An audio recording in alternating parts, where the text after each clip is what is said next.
The silence before dawn on September 26, 1918, was deceptive. Along a 24-mile front stretching from the Meuse River to the Argonne forest, over 600,000 American soldiers crouched in their trenches, waiting for the signal that would launch the largest military operation in United States history. Private Thomas McKenna of the 77th Division pressed his back against the muddy trench wall, his hands trembling not from fear, but from the anticipation that had built over weeks of preparation. General John J. Pershing, commander of the American Expeditionary Forces, had been planning this moment for months. The Meuse-Argonne sector represented the most heavily fortified German position on the Western Front, a maze of concrete bunkers, machine gun nests, and artillery positions that the Germans had been perfecting since 1914.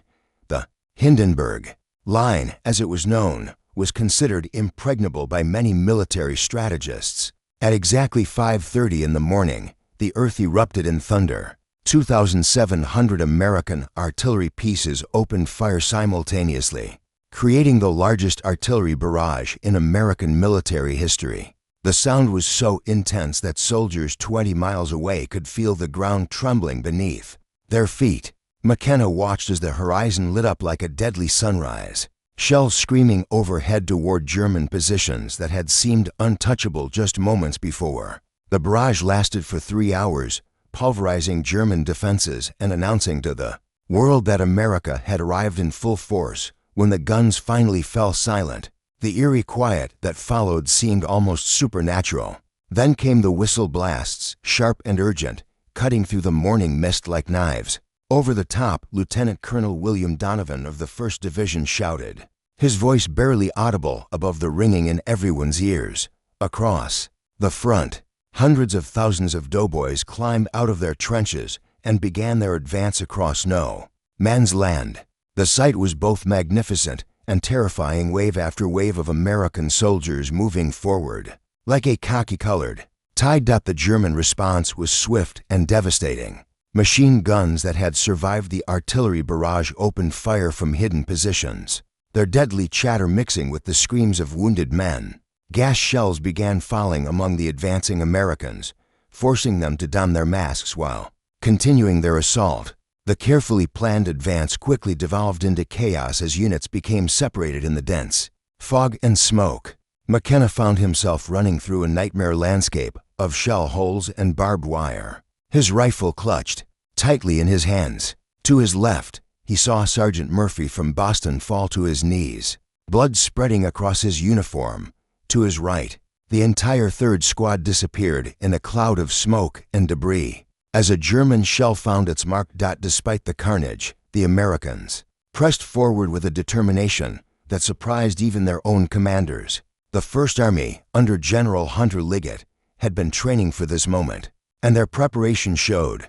Small units began working together instinctively, using tactics learned in the trenches of France to overcome German strongpoints that had held firm for years. By noon on that first day, advanced American units had penetrated nearly 3 miles into German territory, farther than any Allied force had advanced in a single day since the war began.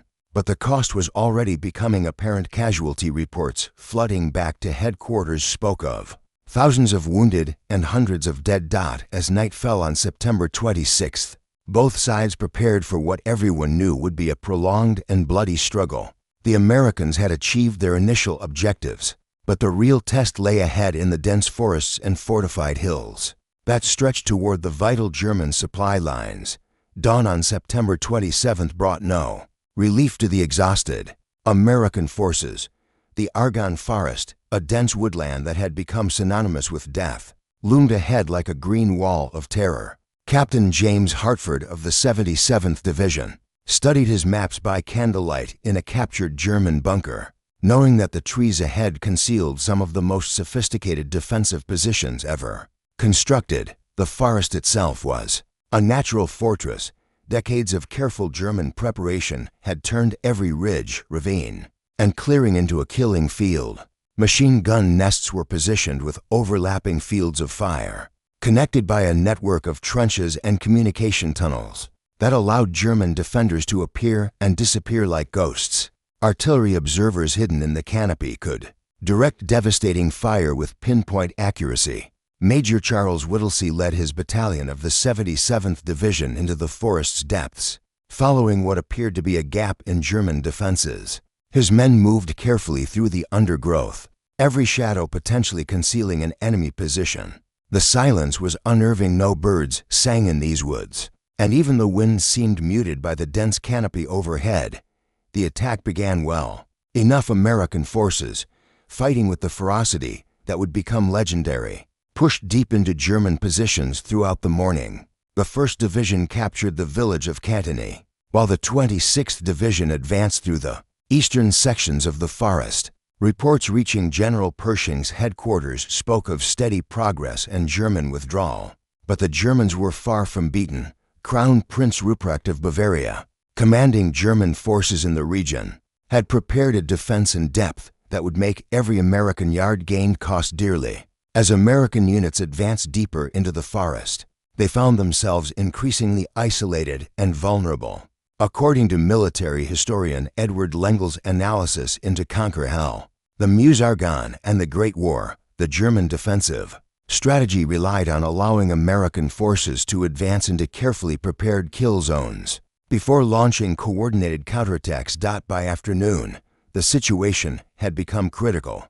Whittlesey's battalion, now completely surrounded, found themselves trapped in a pocket of forest with no communication to headquarters and dwindling supplies. German artillery began falling with increasing accuracy, and sniper fire made any movement extremely dangerous.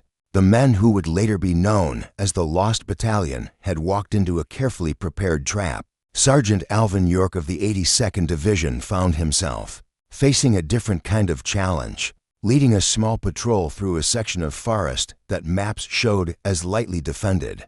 York's unit stumbled upon a German machine gun position that commanded the entire valley below. 20 German soldiers opened fire simultaneously, cutting down half of York's patrol in the first few seconds. What happened next would become the stuff of legend. York, a former conscientious objector from Tennessee who had overcome his religious qualms about warfare, began methodically picking off German soldiers with his rifle. His mountain hunting skills, honed in the Tennessee hills, served him well.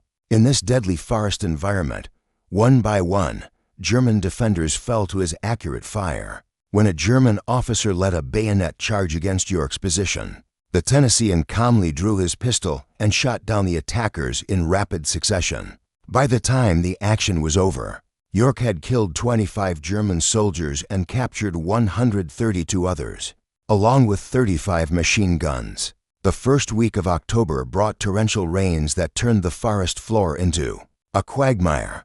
Wounded soldiers drowned in shell holes filled with rainwater, and the smell of death permeated everything. Medical corpsmen like Private William Simpson worked around the clock to evacuate casualties, often carrying wounded men for miles through enemy-infested forest to reach aid stations. Despite horrific casualties the American First Army was losing, nearly 3,000 men per day, the offensive continued. General Pershing, under intense pressure from French Marshal Ferdinand Foch and British Field Marshal Douglas Haig, refused to halt the attack. Every day of delay meant more time for German reinforcements to arrive and defensive positions to be strengthened. As October began, both sides prepared for what military observers knew would be the decisive phase of the battle. October 2nd, 1918, found Major Charles Whittlesey and his 550 men in a desperate situation, completely surrounded in a pocket of the Argonne forest, with no communication to headquarters and ammunition running dangerously low. The unit that newspapers would soon christen the Lost Battalion faced annihilation. German forces had closed the trap with methodical precision, and now shells began falling with devastating accuracy on the Americans' position. Whittlesey, a tall, scholarly lawyer from New York who had volunteered for service, maintained his composure despite the impossible circumstances. His men occupied a hillside position roughly 300 yards long and 60 yards wide, a natural depression that provided some protection from small arms fire but made them sitting ducks. For artillery, the major knew that surrender was not and option too many American operations depended on his battalion holding its position. The Germans, recognizing the propaganda value of capturing or destroying an entire American unit, committed significant resources to eliminating the pocket. Artillery observers in the surrounding hills directed a constant barrage of shells into the depression, while machine gun positions on the ridges above made any movement during daylight hours suicidal. Private Abraham Krotoszyński, a Polish immigrant from New York's Lower East Side, volunteered for the most dangerous mission imaginable. With communication lines cut and radio equipment destroyed, someone needed to get word to headquarters about the battalion's location and desperate situation. Krotoszyński slipped out of the pocket during the pre-dawn darkness of October 4th, beginning a harrowing journey through German-controlled forest for 18 hours. Krotoszyński crawled, ran, and fought his way through enemy positions. German patrols nearly captured him twice, and sniper fire forced him to take cover for hours at a time. When he finally reached American lines, his uniform was shredded, and he was bleeding from multiple wounds, but his message was clear. The lost battalion was still fighting. Meanwhile, the men in the pocket faced their own horrors. Water was scarce, and food had run out entirely by October 4th. Wounded soldiers lay in shell holes with no medical supplies available for treatment. The constant artillery bombardment made sleep impossible and drove several men to the edge of madness. Sergeant Ben Geddick organized the defense with grim efficiency, rotating his remaining men between observation posts and rest areas. Every rifle shot had to count. Ammunition was so low that soldiers were ordered not to fire unless they had a clear target.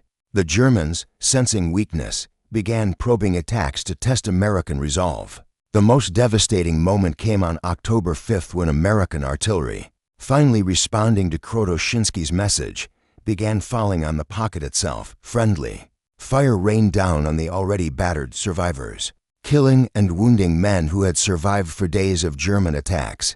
Whittlesey frantically sent messages via carrier pigeon, including the famous note, "We are along the road parallel to 276.4. Our own artillery is dropping directly on us. For heaven's sake, stop it." Private Cherami, the carrier pigeon who delivered that message, was shot down by German fire, but managed to continue flying despite losing a leg and suffering chest wounds. The bird's heroic flight saved the remaining members of the lost battalion from destruction by their own artillery. German psychological warfare intensified during the siege. Loudspeakers played American songs while German soldiers, many of whom spoke perfect English, called out to the trapped Americans, offering food, water, and medical treatment in exchange for surrender. Some of the more creative German propaganda specialists even had American deserters men who had been captured earlier in the war speak to the surrounded troops. Describing the comfort and safety of prisoner-of-war camps, Whittlesey's response was characteristic of the man and his unit: absolute silence. He had forbidden his men from responding to German taunts or offers, knowing that any reply would reveal their exact positions and potentially provide intelligence about their strength and morale. By October 6th, fewer than 200 of the original 550 men remained effective. The rest were dead, wounded, or missing. Those who remained were walking skeletons, their eyes hollow with exhaustion and their faces gaunt from hunger. Yet they continued to fight with a determination that impressed even their German adversaries. The rescue came at dawn on October 7th, when elements of the 77th and 28th Divisions finally broke through German lines and reached the pocket. The surviving members of the lost battalion emerged from their nightmare as heroes. But the cost had been enormous. Of the original 550 men, only 194 walked out under their own power. The morning of October 8, 1918, found Corporal Alvin York leading a patrol of 16 men through one of the most contested sections of the Argonne forest. The 29-year-old Tennessean had been promoted after his earlier heroics, but he remained the same mountain boy who had learned to shoot squirrels in the hills around Pall Mall. What he was about to accomplish would make him the most famous American soldier of the Great War. York's patrol had been assigned to capture German machine gun positions that were holding up the advance of the entire 82nd Division. These guns, positioned on a ridge overlooking the Decauville Railway, commanded views of multiple valleys and had been stopping American advances for days. Previous attempts to neutralize these positions had failed with heavy casualties. The patrol moved through the pre-dawn darkness, using a ravine to approach the German positions undetected. Sergeant Bernard Early led the group, with York serving as one of the riflemen. Their plan was simple: get close enough to the German positions to eliminate them with rifle fire and grenades, then signal for the division to continue its advance. What they found was far more than intelligence reports had indicated. Instead of a few machine gun nests, the patrol discovered a complex of positions containing at least 35 machine guns and over 100 German soldiers. The enemy had turned the entire ridgeline into a fortress with overlapping fields of fire and carefully prepared defensive positions. Early made the decision to attack immediately. Before German sentries could raise an alarm, the patrol spread out and began their assault, but within minutes the situation turned desperate. German machine guns opened fire from multiple directions, and Early fell wounded almost immediately. Half the patrol was killed or wounded in the first few minutes of fighting. York found himself in command of the survivors, pinned down in a small depression while German fire swept overhead.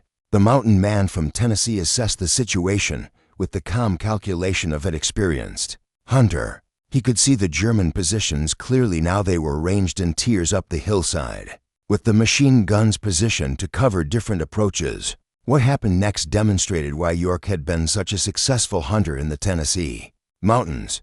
He began systematically picking off German soldiers with his rifle, using the same skills that had kept food on his family's table for years. Each shot was carefully aimed and deliberately placed. German soldiers, who exposed themselves to get better firing positions, fell to York's accurate marksmanship. The Germans, recognizing the threat posed by the American sharpshooter, began concentrating their fire on York's position. Bullets whined past his head and kicked up dirt around his shallow cover. But the Tennessean remained calm and continued his methodical shooting. One by one, German defenders fell to his rifle fire.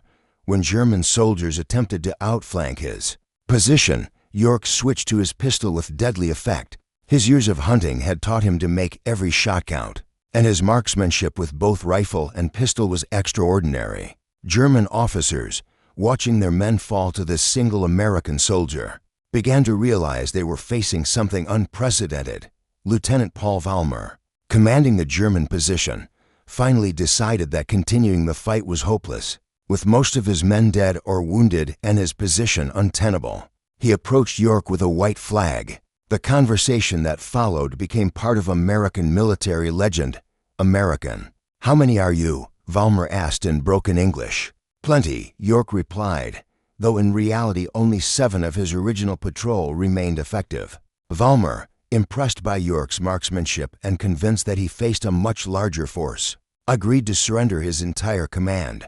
132 German soldiers laid down their weapons and became prisoners of war. York had single-handedly eliminated a position that had been holding up an entire division's advance. The march back to American lines became a procession of triumph and disbelief. York, leading his prisoners through the forest, encountered American units whose officers could barely believe what they were seeing. A single patrol had accomplished what entire companies had failed to achieve.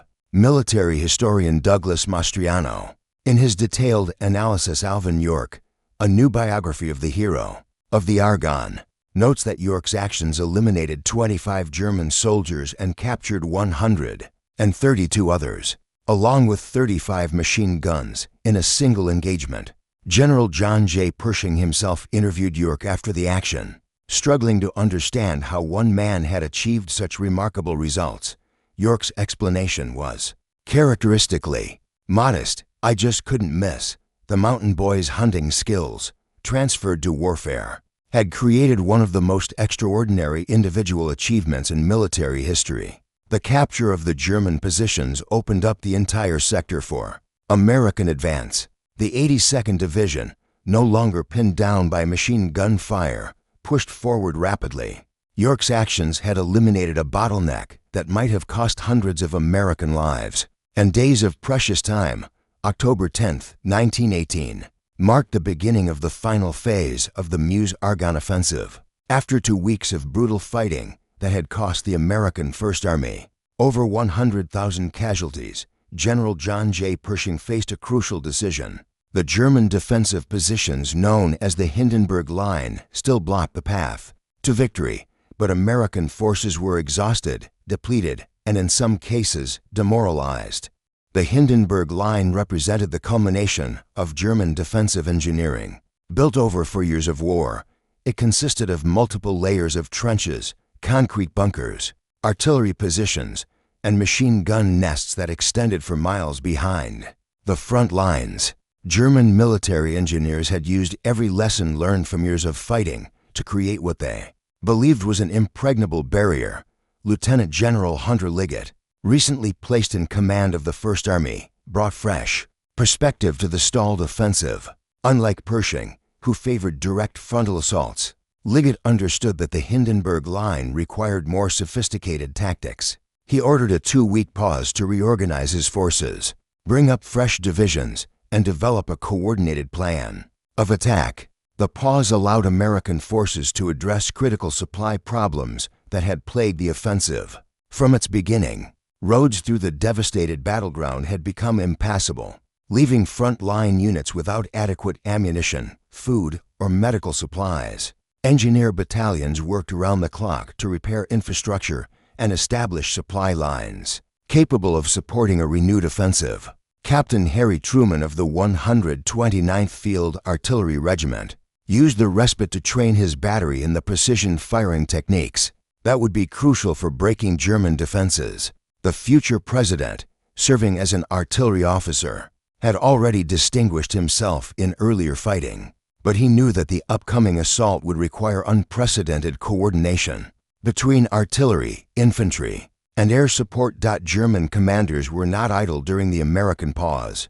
Crown Prince Ruprecht of Bavaria ordered additional reinforcements, moved into the Hindenburg Line positions, while German engineers worked to strengthen weak points identified. During earlier fighting, they correctly anticipated that the American renewal would be more sophisticated and better coordinated than previous attacks. The resumption of the offensive on October 14th began with an artillery barrage that dwarfed even the opening bombardment of September 26th. Over 4,000 guns opened fire simultaneously, targeting specific German positions identified by aerial reconnaissance and intelligence reports. The barrage lasted for 6 hours and consumed more ammunition than the entire American army had used in the Spanish-American War. Sergeant Samuel Woodfill of the 5th Division led his platoon in one of the first assaults against the Hindenburg Line positions. The veteran soldier, who would later receive the Medal of Honor for his actions, had developed tactics specifically for attacking fortified positions. His men moved in small groups, using covering fire and grenades to neutralize German strong points one at a time. The assault succeeded beyond anyone's expectations. American forces, reinvigorated by fresh reinforcements and improved tactics, punched through German defenses at multiple points along the line. The breakthrough came at a cost. Casualty rates remained horrific, but for the first time in the offensive, American units began advancing rapidly toward strategic objectives. Private William Saulson of the 312th Infantry Regiment found himself in the lead elements of the assault on German positions near Grand Pre.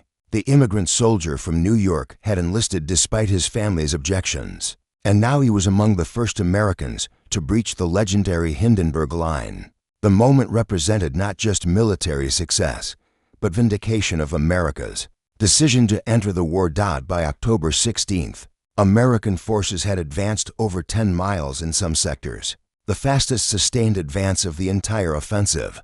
German resistance, while still fierce, began showing signs of collapse as communication lines were severed and command structures disrupted. Reports reaching German headquarters spoke of entire units abandoning their positions and retreating toward the Belgian border. The psychological impact of breaking the Hindenburg Line extended far beyond the immediate battlefield. German soldiers, who had been told the line was impregnable, began to lose faith in their military leadership.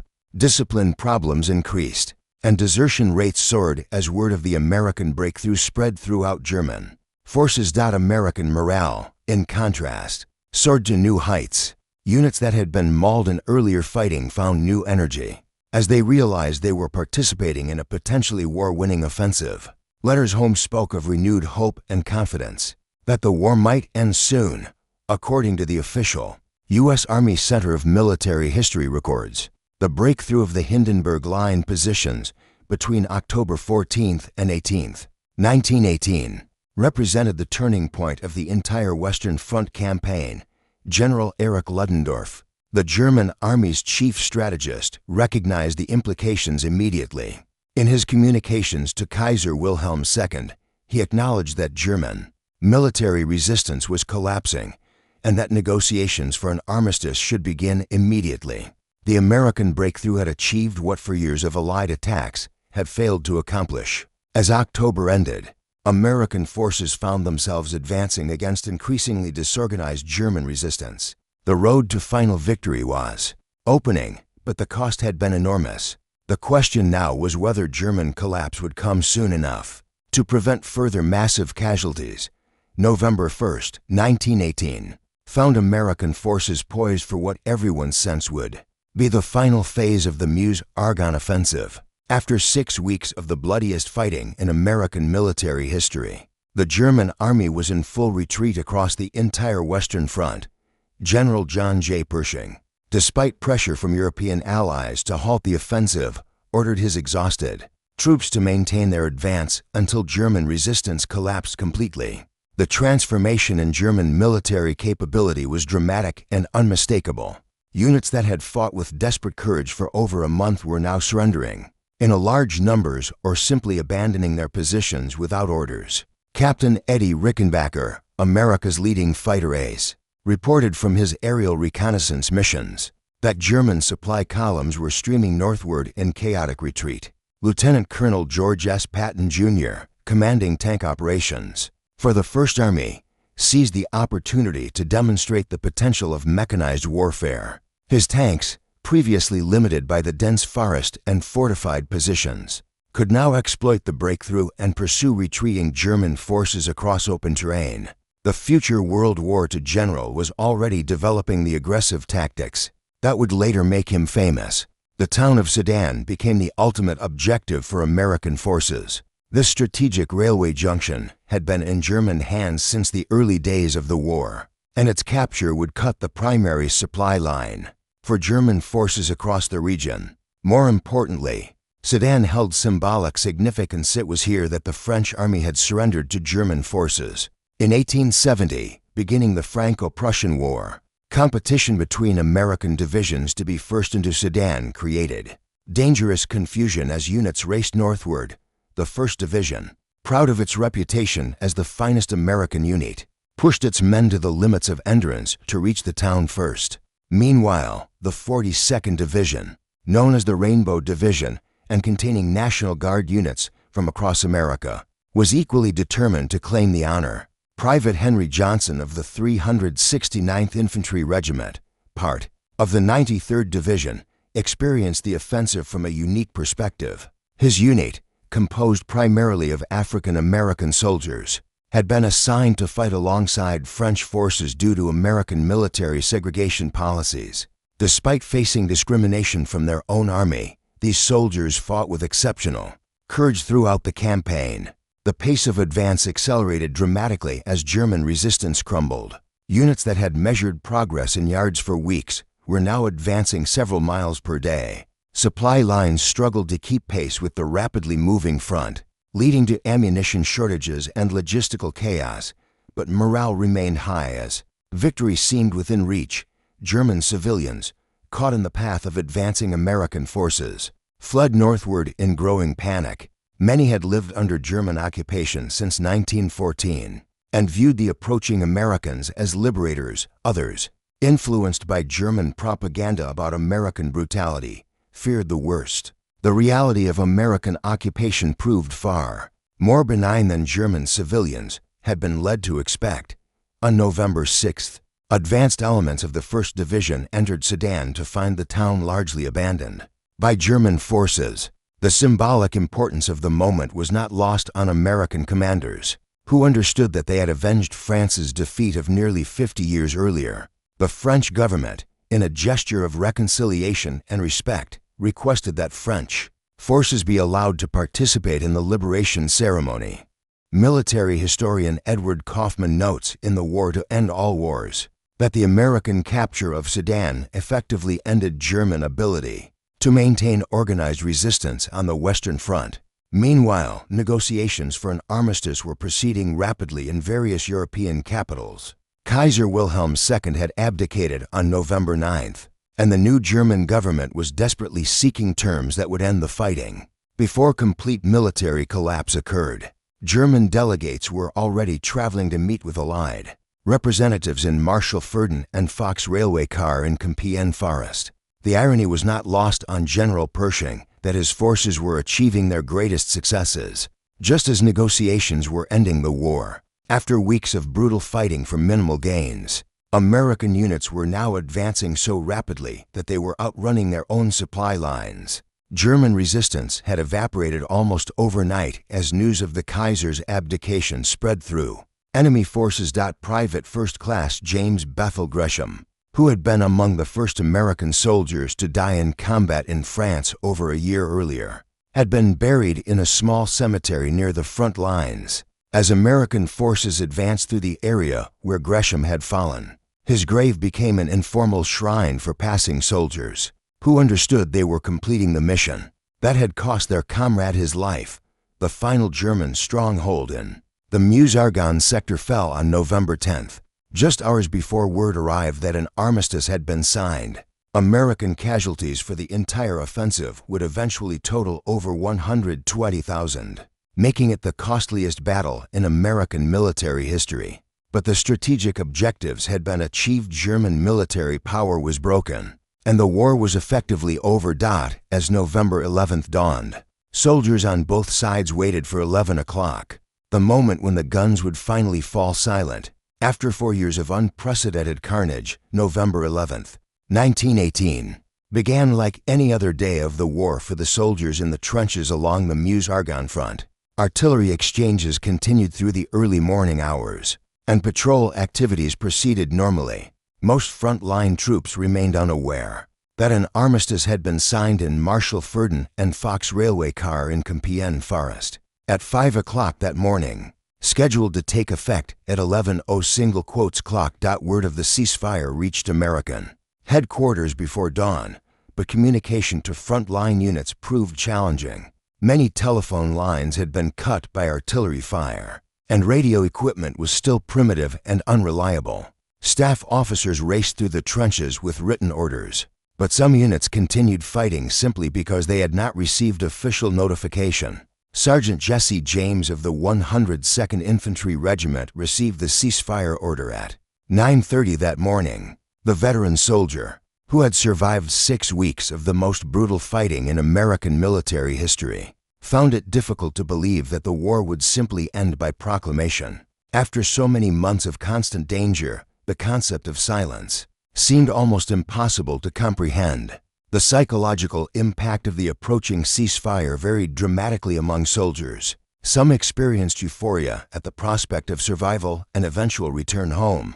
Others, particularly those who had lost close friends in recent fighting, felt a complex mixture of relief and emptiness.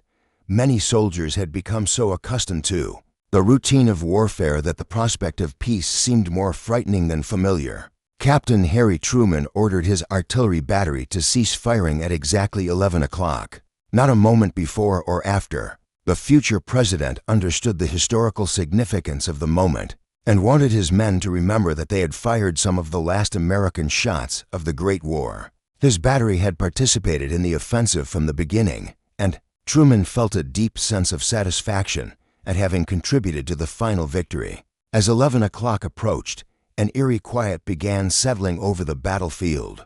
Artillery fire, which had been constant for 47 days, gradually decreased and then stopped entirely. The absence of sound was so complete that many soldiers found it more unnerving than the noise of battle had been. Birds, which had fled the area months earlier, had not yet returned to break the unnatural silence.